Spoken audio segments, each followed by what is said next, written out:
Sejumlah massa yang mengatasnamakan Aliansi Aktivis Kritis Indonesia atau A2KI mendatangi kantor Wali Kota Palembang pada Jumat 13 September 2024 guna menuntut PJ Wali Kota Palembang untuk memecat Kepala Dinas Lingkungan Hidup Kota Palembang. Kegagalan dan juga ketidak bisa bekerja.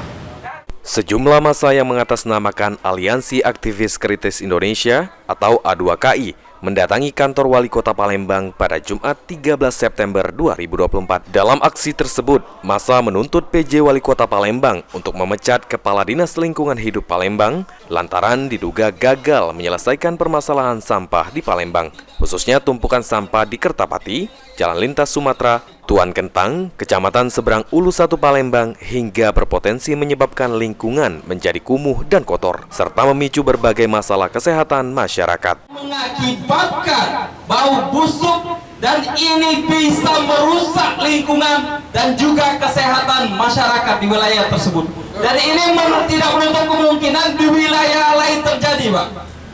Dan kami sudah datang ke sini sebelumnya dengan tuntutan yang sama, meminta PJ Wali Kota Palembang untuk segera pecat Kepala Dinas DLHK Kota Palembang.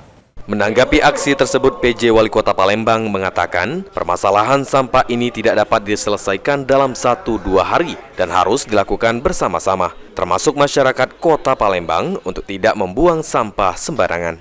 PJ Wali Kota Palembang berjanji tahun 2024 permasalahan sampah akan selesai di Kota Palembang. Belajar di Jerman tentang sampah, pengolahan sampah.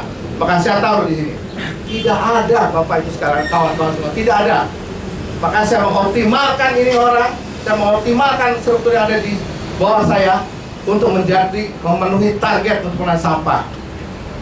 Janji saya 2024 selesai masalah sampah dan ini sedang berjalan semuanya. Cek semua yang sudah kita lakukan, ikuti perkembangan kita masalah sampah. Anugrah Sandi Pratama, PAL TV.